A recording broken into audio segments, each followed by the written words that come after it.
Hi everybody, I'm Michele Burghardt with thesavvymind.com and the creator of the Simple Success Coaching Program. Today, I wanted you to have a personal experience with how success science works. So what I thought I would do today is walk you through a quick training similar to what I do with my clients. Now, when I'm working with my clients, we do it on the subconscious level, but at least this will give you an idea.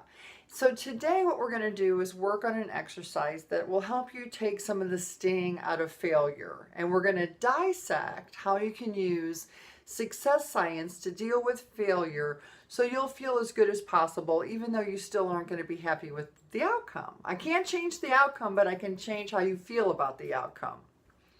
So we all know that failure comes in different colors. In reality, if failure is too intense, you could very well decide just to throw in the towel and give up and never try again. And we don't want that to happen. We want you to feel like you are really learning something valuable from failure that you're going to take with you into the future for the next time.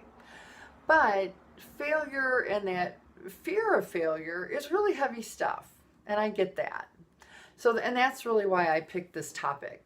So today, I'm going to give you a pretty simple 3-step process that will help you take some of the sting out of any failure that you experience in hopes that this will take the experience and it'll put it in the I learned something really valuable column and keep it away from the I'm never going to do that again column. I know it's kind of crazy. Before you do these 3 steps, when you're doing this on your own, I do recommend that you close your eyes, because working with your eyes closed will keep you from analyzing everything involved in the process, and it kind of shuts out the world around you, and it cuts through that conscious mental clutter. So try to do it with your eyes closed. Okay, so here we go. Step number 1, I just want you to think about an experience, a failure that you experienced. And when you do that, I want you to freeze frame a specific mental image that really depicts that event. So I'm asking you to pick an image that really depicts the pain that failure caused. So maybe you're experiencing it all over again, and I want you to just put this mental picture in your mind and really put it wherever. Maybe you were standing in front of the window, or maybe you're in the car or talking to someone or whatever. But I want you to kind of create that mental picture of where you were at the very moment that happened. And then I want you to freeze frame that into a snapshot. And then step number 2, I want you to use your thoughts, your imagine, if you will, to drain all the color out of that picture. It's kind of like ink, the ink is getting wet and it's just starting to run and it's just fading, right? It's all fading out. Next, I want you to try to think about the sounds. Were there people talking? Was the radio on? Were you hearing, nature sounds? I want you to think of the sounds that you heard during the time. And I want you to think about whether or not you could actually muffle those sounds. And as you begin to muffle those sounds, you notice that you can actually decrease the volume of that noise until those sounds are barely a whisper. Okay, so I just want you to allow those sounds to become more and more faint. And then I want you to do the same thing with any texture.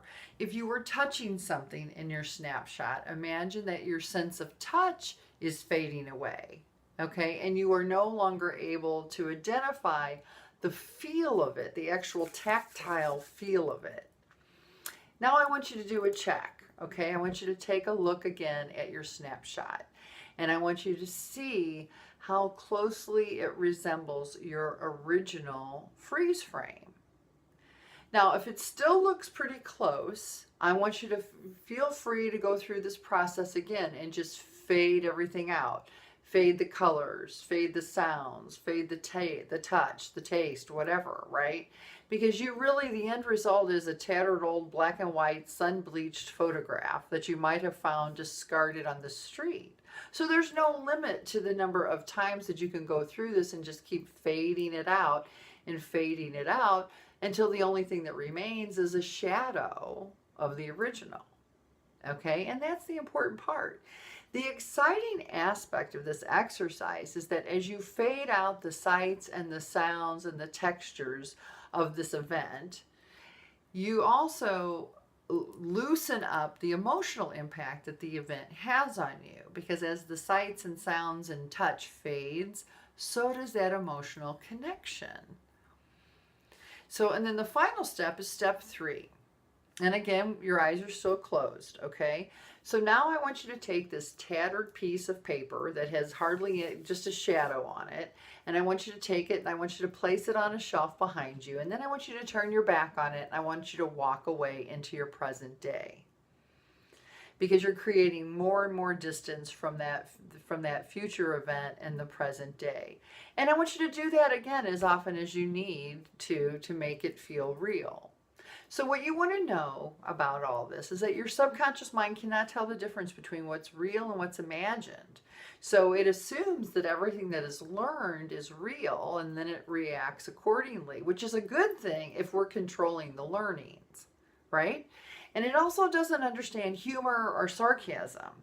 So it's very literal. So don't take any shortcuts when you're talking to your subconscious mind and you're at this kind of level of learning, right? Because if you take shortcuts, you're going to end up getting different results that maybe you hadn't hoped for.